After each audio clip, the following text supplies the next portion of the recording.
Here's an oldie but a goodie from the archives from the Side Hustle Show Greatest Hits collection. This is the Financial Independence Fast Track. How to replace your salary by buying mini businesses. What's up? Nick Loper here. Welcome to the Side Hustle Show, because when income from assets you control exceeds your monthly expenses, that's when you're free. That was one of the big eye-opening lessons for me as an impressionable youth reading Rich Dad, Poor Dad and actually playing his cash flow board game as well. It's a call to build or buy income-producing assets and to keep your expenses low. And of course, there are lots of different paths to that ultimate goal of escaping the rat race. Building your business, investing in real estate, even traditional stock market investing can get you there. But today on the show, I want to focus on a specific asset class that might have one of the fastest returns. I'm joined by Stacy Caprio from her.ceo, who was desperate, in her words, to leave her day job. And she ended up doing just that after acquiring and improving a portfolio of mini online businesses, websites that make money from advertising, in her case, that now earn a few $1,000s a month. For her, that was enough to leave her job. Now, this asset class can be risky, and we'll get into some of Stacy's early mistakes. But if you have some online skills or management skills to bring people in, if you don't want to run it yourself, this can be a fast track to the cash flow you need to fund your lifestyle. Perhaps 10 to 15 times faster than if you were to rely solely on traditional investments and a standard 4% withdrawal rate. That's exciting, but there's some risk that goes into it. So stick around to hear where Stacy finds these businesses to buy, her unique filtering criteria, and a few quick ways she's been able to accelerate the cash flow of her portfolio for even better returns. Notes and links from this episode, plus a free PDF highlight reel with all of Stacy's top tips from the call are at sidehustlenation.com/Stacy. That's Stacy. I promise she delivers the goods in this episode. Stacy got the idea that buying websites could be her ticket to freedom, reading sites like Side Hustle Nation and Niche Pursuits by Spencer Hawes, and she decided to jump in. Her first purchase didn't go as planned, though. She bought a site on flippa.com, Flippa, for $1,300, expecting it to make, as the seller said it did, $350 a month, chipping away at those monthly expenses, right? Well, it turns out the seller was lying. Discouraged, but not defeated, she was determined to learn from that experience and try again. I'll be back with my top takeaways from this call with Stacy after the interview. Ready? Let's do it. I was a little bit discouraged more with myself for not doing the due diligence. And I think every time you make a website purchase of this nature, you learn so much. I recommend really starting small, but letting each thing you learn just come with you, and you'll be able to start making really good purchases after you've made a few smaller purchases. And once you know what to look for, you'll be able to build on that. But my second site was actually a mistake too. I didn't start making good decisions until my third site. So my second site, I had learned a lot. So I only looked at sites with verified revenue again and verified analytics. So I wasn't going to let anyone scam me or lie to me about that part of the business. And I actually spent a lot more. I spent $10,000 on this site, and I think it was making around $500 a month. So it was about a 20 times multiple. And I knew everything was legit, but I made the mistake of purchasing a fad site. So it was based on an app. I don't know if you've ever heard of the Word Whistle Answers app. That was an app that was popular a few years ago, but applications are only popular for about 6 months or so, and then their traffic just dives down. So I was actually able to double the revenue by switching to a different ad network that I knew had higher revenue for that niche. Started making $1,000 a month for like 2 or 3 months, and I was really happy. Okay, you're like, hey, this is working out well. Okay. Yeah, I was like, hey, look at me. I learned quickly. But I guess not, because it turned out that the site was based on an application whose popularity dived after I'd had the site 6 months. I think I ended up making back maybe $6,000 on the site. I really did end up losing about $4,000 or so on it. So I guess the next lesson I learned is, not to buy the fad sites. Yeah, so we're kind of building this criteria through experience, revenue verified analytics around an evergreen topic. So you're not going to be subject to this fad spike in search traffic and then it dies off. Anything else that you filter by or that you look for on Flippa? Yeah, I'll take you through the filter process I use when I'm looking for sites to buy. First, I filter by expired listings. So I'm viewing old sites that are listed for sale that never sold the first time. Live bidding drives prices up way past what you should be paying. And then I also filter by sites that make revenue through AdSense, since I know how to quickly increase revenue by AdSense by switching networks, by testing ad placement, and then by doing some quick SEO optimizations, including quickly optimizing for site speed. Okay. So saying just like real estate, I'm going to take this fixer upper and apply my skills and knowledge to it and make my money back a little bit faster. Exactly. And so once I find a site that has both of those filters and is making maybe $500 or above a month in AdSense, then I'll contact the owner through Flippa and I'll ask them to add me to the Google Analytics. Once they reply and add me to the analytics, I have some Google Analytics checks that I do to determine the site quality and just to determine that the site is actually what it says it is. First, I'll just check that the verified page views and traffic numbers match the Flippa numbers. Next, I expand the Google Analytics to the beginning of the site's existence, and then I look for huge traffic drops or warning signs. And if there's anything that stands out, I'll ask the owner about it. Sometimes there's a good explanation, such as the host went down that day, or they stopped buying paid traffic, or they recovered from a penalty. And then I look at some basic demographic information, look at what country the traffic is from, and ideally you want it to be from the US because advertisers pay the most per page view for that. English speaking countries are okay too, but if the traffic is all from India, you might want to do a double take because that usually it's either not high quality traffic or advertisers aren't willing to pay as much. Then I usually just quickly check the language the traffic is speaking, which if it was mostly from the US, it's likely English. Google Analytics will tell you what language the visitors are speaking. Well, assuming the website is written in English, you'd think it would be English, but yeah, I've never had that be contradictory. It's a language in the country, but I always kind of check. Then I like to check the acquisition report to see where the traffic is from. And this is probably the most important check. So you want to make sure the majority of the traffic is organic.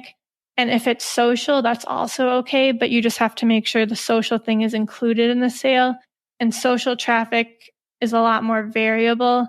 I actually made a bid on a Pinterest-based site once, but they wouldn't be my first choice, especially if the traffic is from Instagram or Facebook. The algorithms with those sites change so much and they restrict traffic a lot, so I wouldn't recommend it. But if it's all paid traffic or paid social or paid anything, I would not recommend buying the site at all. unless that's your bread and butter skill set is driving cheap paid clicks. Could be a tough nut to crack for somebody else's business. With the expired listings, that's an interesting strategy. Have you found that these site owners are more open to negotiation because they're like, hey, I listed it for 7 days, 30 days, however long the original auction was, and nobody bought it, but I still want to unload it? Yeah, I think that's a huge plus about searching for the expired listings because these were people that wanted to sell their site, but then they didn't find anyone who actually wanted to buy it. I think that's one reason I've been able to buy all the sites I've bought at 20 times valuation or less. Because the two successful sites that I ended up buying after my first two mistake sites where I bought the first one for a 20 times valuation and then I doubled the revenue right away. So I made it back in 10 months. And then the second one, I bought at a 10 times valuation and I just made it back in 12 months, which was last month. Wow. That's a really quick return on investment, especially compared with traditional investing or even real estate investing. We're like, oh, I'm looking at a 14% cash on cash. And that would be great right now. But after that first year, everything is gravy. So that's pretty cool. More with Stacy in just a moment, including the tactics she uses to quickly increase the revenue of the sites she buys right after this. Some days I feel like being a business owner is really like being a firefighter in chief, just in dealing with all the issues and responsibilities that come with the job. And one way to make life a little easier is to take advantage of our sponsor, Gusto's payroll and HR services. Designed specifically for side hustlers and small business owners, Gusto takes the pain out of running a business. I'm talking about automatically calculating paychecks, filing payroll taxes, onboarding and benefits to take the best care of your team, whether they're 1099 or W-2 workers. Plus, Gusto comes with on-demand access to HR experts. So if anything comes up, like those fires need putting out, you've got someone in your corner. And how about some safety in numbers? Gusto is trusted by over 300,000 small businesses, and 94% of them would recommend it to a friend. And 3 out of 4 customers say it takes less than 10 minutes to run payroll, which means a lot more time to focus on the stuff you love. Now here's the best part. As a Side Hustle Show listener, you get 3 months totally free. All you got to do is go to gusto.com/sidehustle. That's gusto, gusto.com/sidehustle. You're going to love it. Head on over to gusto.com/sidehustle to claim that offer and get started today. Are you niche agnostic when you're looking for these sites? Like, here's a site about dog walking, or here's a site about, well, maybe not the app development or that one specific app, but I'm curious, outside of all this criteria, are there specific areas of content that you really like or that you won't touch? Yeah, I'm glad you brought that up. I only touch things that I personally understand and can wrap my head around. I think that's really important. So I would never buy a site that gives people software to do something, for example, because I don't code software or personally understand that. I look at something, and if I know how to do it and understand it, then I'll consider purchasing it, even if it's an industry that most people would just say, oh, that's not interesting enough, or that's not something that I'm interested. I don't care if I'm interested in it.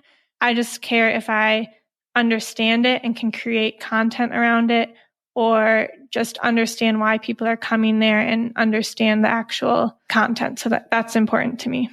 Okay. Is there a sticker price on these sites? Like, hey, the asking price is $10,000 for this thing that's making $500 a month, and you can open negotiations from there. I assume Flippa has a messaging system built in, or is it all more opaque? This is how much it's making, make your offer. The site owner can put a buy now price on a listing. And if you think that the buy now price is worth it, and they can set that at whatever multiple they want. And if you think that price is worth it, then you can just click buy now, put your credit card in, and start the purchase agreement. I've never actually done that. I do the expired listings, and I message the person, and then I kind of message them with an offer around 20 times, and I make a note of telling them, hey, 20 times the monthly profit valuation is the going rate. Would you be interested in this offer? And then they usually will either do a counter, or they'll say, yes, that sounds good to me. And then you can kind of negotiate or just kind of do it. And then they will set the buy now price to what you negotiated. And then you just click buy now and complete the purchase. If you go the normal route, then there will be a minimum price, and then people will keep increasing bids until the auction ends. But you can also, even if you're in a live auction, you can always click buy now and pay the auctioneer's buy now price. So that's always an option if you really want a site. Okay. What does that transfer process look like after you say, okay, I'm gonna make this deal. It checks all the boxes for me, and I'm gonna go for it? It's not too bad, but it's a little complex. So if you're the person buying the site, you'll start the transfer of your funds into escrow. You can choose how you want to pay. If you pay by credit card, there is around a few percent fee. If you buy a site that's $10,000 or more dollars, you end up paying $300 or $400 in credit card escrow fees. So I wouldn't recommend that unless you really don't trust the process, because credit cards are so forgiving. And if there's a mistake, they can issue you a refund and everything. But I would recommend I usually do the wire transfer option. I bought a few of the smaller sites. I did do the credit card option, but yeah, you can do wire transfer or credit card, and there's no fee for the wire transfer. Once your money's in escrow, the person will start the transfer to you. Basically, they'll just transfer you the domain name, and you'll likely have to pay for that. If you use the same domain registrar that they use, it's a simple process, and you just click accept, transfer the site files to you. Usually they'll just upload that in a zip file. And I'm not a developer, so I hire someone to take those zip files and put it into my host for me.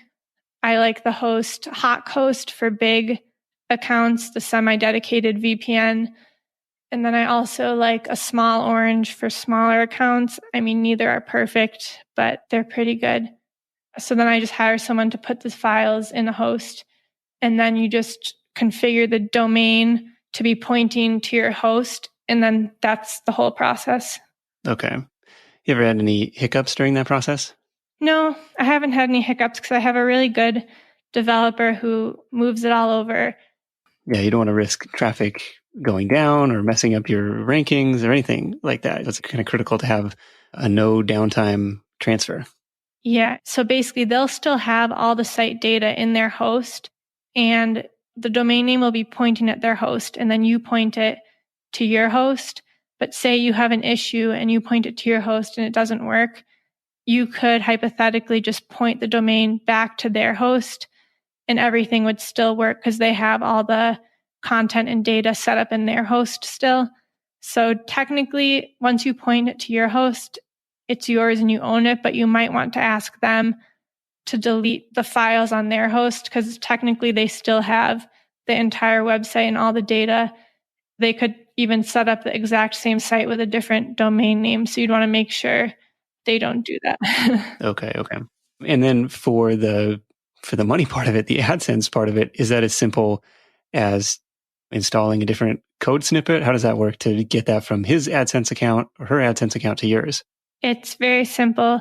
All you have to do is switch out every person has a unique AdSense publisher ID number, and you can keep their exact ads and just switch out your publisher ID number code.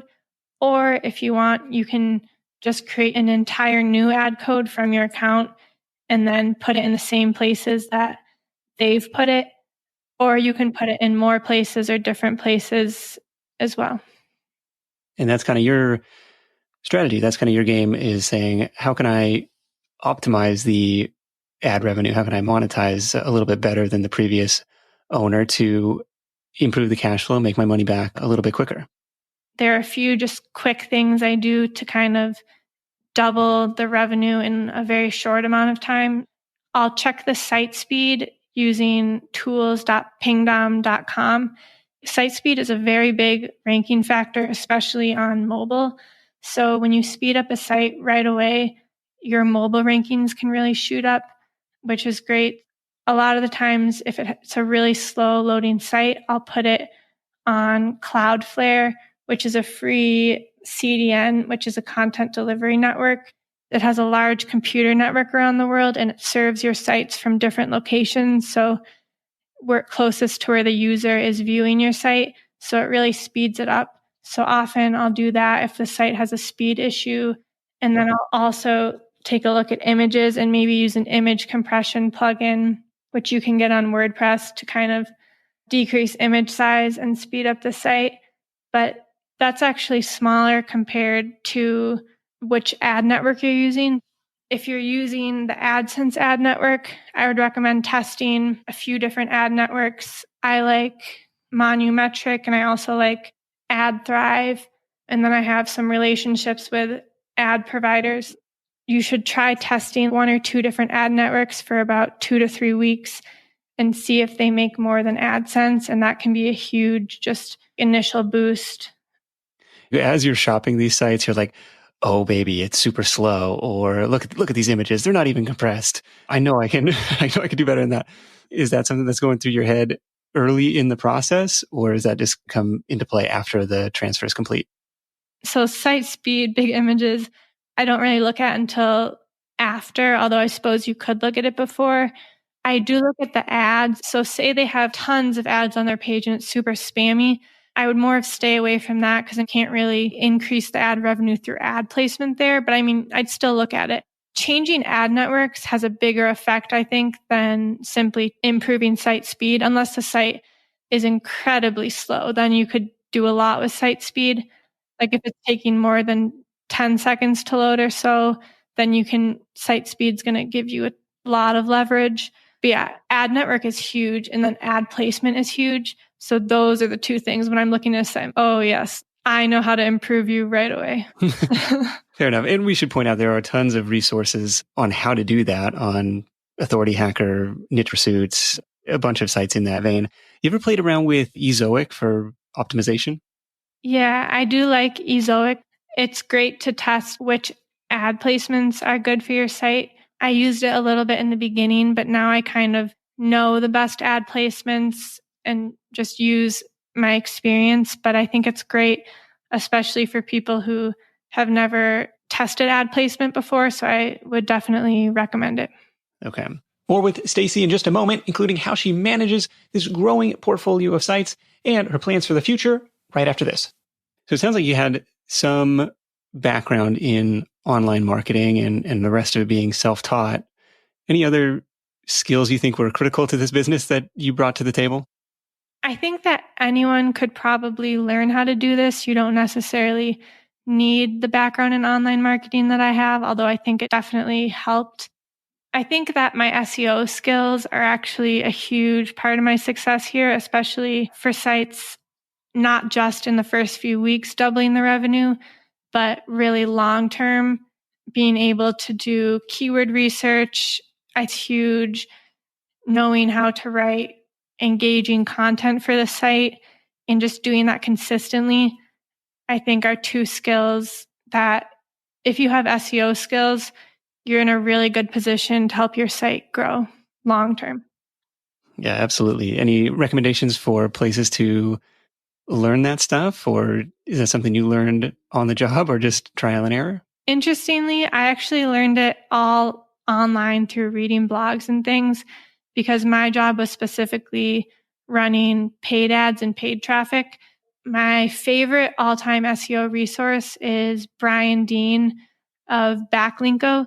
If you read all his content and listen to all his YouTube videos, I think you're in a really good place for SEO. Famously, he only has like 35 posts or something, but each one is a book. So you'll definitely learn a lot by reading Brian's stuff. You touched on another point, and that was the content creation side of it. Like, so now this is yours. A website is a living, breathing thing, and it rarely is 100% passive. You're going to add content to it. Are you doing that writing yourself? Are you farming out to ghostwriters or freelance writers? How does that piece of the pie work for you these days? Yeah, a lot of people will outsource all of their writing and all of their content. But I've actually found that when you outsource it, the content really decreases in quality and it becomes a lot less engaging. And interestingly enough, those are both ranking factors that Google uses. Google puts a lot of emphasis on time on site, number of page views, and how engaged people are. So aside from the cost, doing it yourself is a lot cheaper. I think it really increases the quality of your site if you're able to do it yourself. Yeah, I actually do all my content myself. Maybe at some point I would consider outsourcing, but right now I've just found it to be a lot more effective to do it yourself. Okay. What's that look like in terms of the time that you're spending on it? I like to write about 2 posts a day sometimes and just spread it across my sites. That's pretty much my goal. If I'm in a really content push mode, I've done up to 5 posts a day, but I found that to be a little bit too intensive for every single day. And there's 4 sites in the portfolio right now? Yeah, I have 4 or 5 main sites. Okay.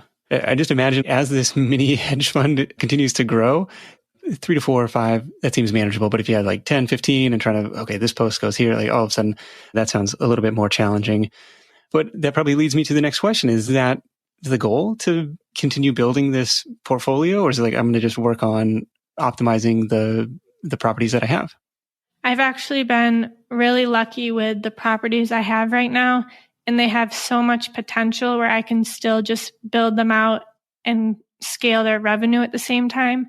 I think once I hit the max, because every niche does have a max kind of number of keywords, we are going to have covered pretty much everything that has any volume.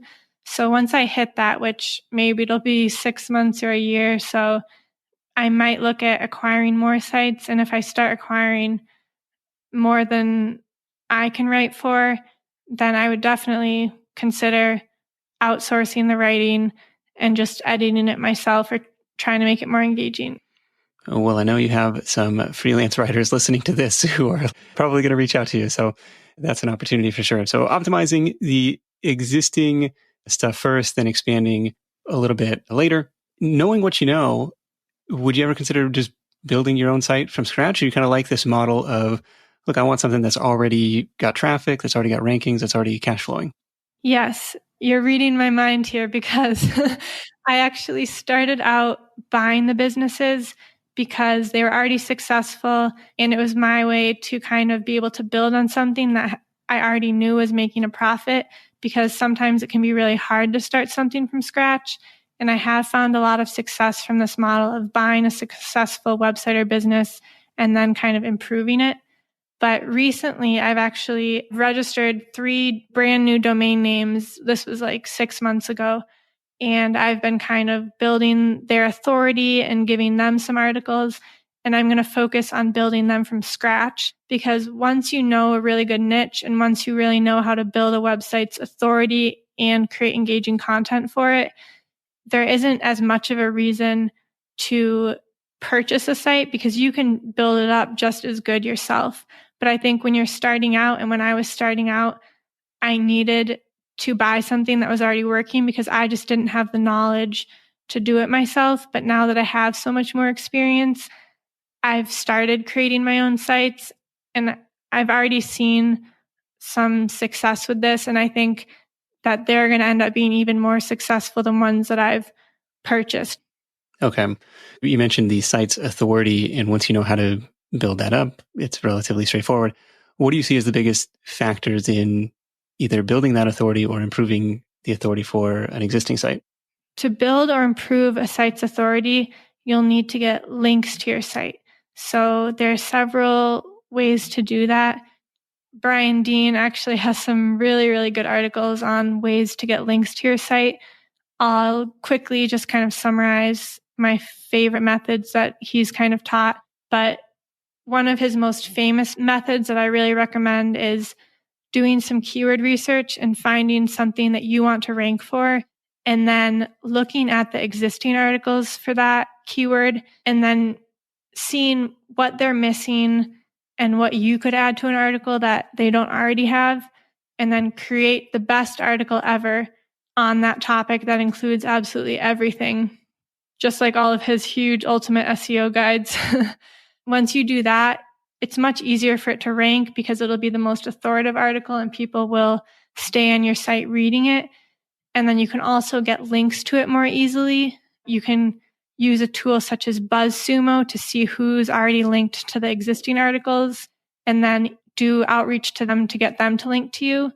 And then also you should attract natural links if it's really the best topic. So I'd recommend having at least a few skyscraper articles on each site that you have, because you really want your sites to be high quality, and that's the best way to attract links. I also recommend using the service Haro, Help a Reporter Out, where reporters will post queries that they need help with. And if you have expertise in that area, you can send them your advice and they'll often link back to you in exchange for it. If you have original images on your site, you can do reverse Google image search. And if people used your images on their site, you can do like a copyright notice to them and say, hey, that's totally fine that you're using my image, but if you do continue to use it, I'd like you to put this link as credit. So that's pretty effective too. But yeah, definitely look at Brian Dean link building, and he has hundreds of really good techniques. Oh my gosh, this reverse image search thing. I don't think I've ever heard of that one. Not that I have much of my own original photography, but pretty cool, especially if, yeah, you have a photo background or something. Okay, that's kind of cool. We should mention that you do have another site that maybe you consider part of the portfolio or not. Her.ceo is Stacy's home base online. That's an incredible 3-letter domain or 6-letter domain for one. But what's going on over there? This is one of my newer sites, and I was really happy to be able to get the domain her.ceo because it's so short and catchy. So if you do buy your own domains, make sure to do really short ones because to me, they sound more professional and they're harder to get, I suppose, as well. But that site, I'm actually starting to interview some people who have successful side hustles or make some amount of profit each month from doing something online or even offline.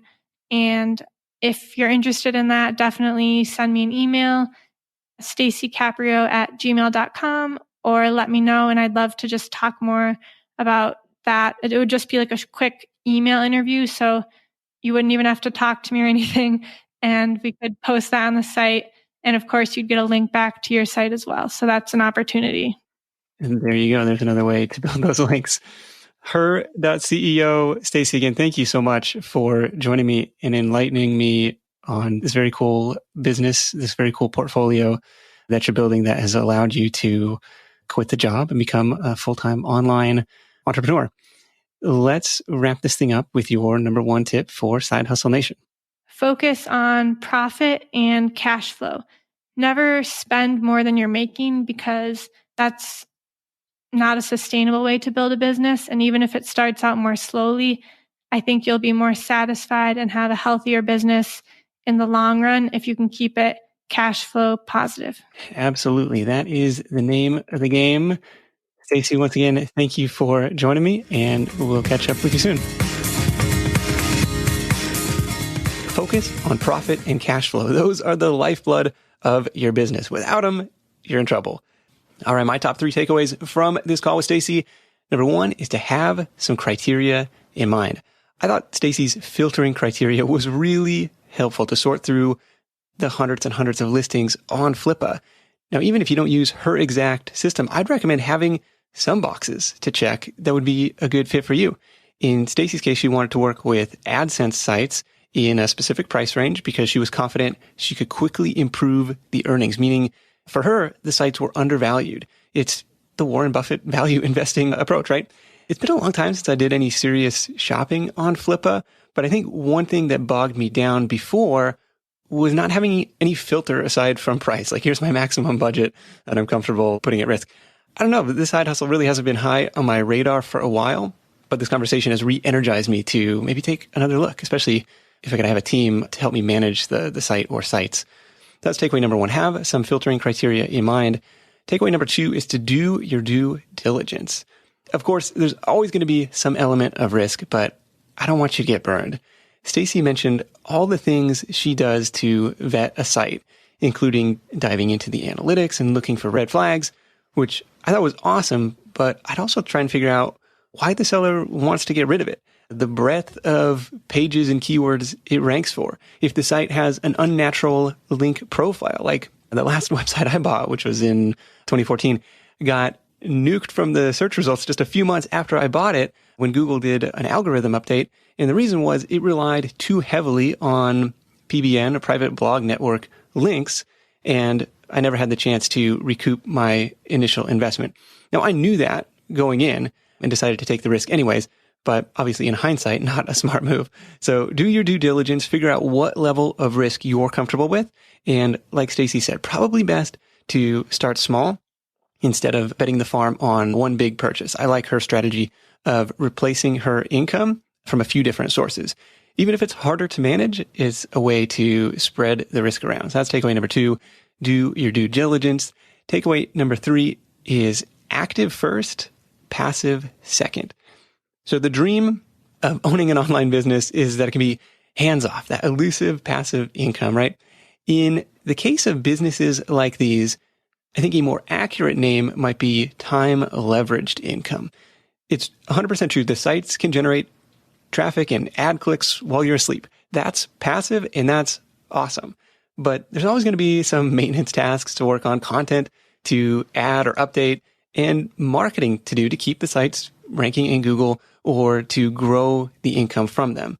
I mean, I'd be curious to catch up with Stacy in a couple years because it sounds like she's very much in the active stage right now, writing her own content, doing a lot of link building, putting in the work, almost like she bought herself a job, but just one that she likes instead of one that she dreaded going to. And I think doing that work is important. It makes the roles easier for her to hire for down the road because she knows what she's looking for. She knows how to do that task. So this isn't a passive income asset class, but it is a way to leverage your time and the existing capital resources that you have into something that can grow beyond hours for dollars. Active first, passive second. Once again, notes and links from this episode along with the free PDF highlight reel with all of Stacy's top tips from the call, including her FLIPA filtering criteria, are at sidehustlenation.com/Stacy. That's it for me. Thank you so much for tuning in. Until next time, let's go out there and make something happen. And I'll catch you in the next edition of The Side Hustle Show. Hustle on.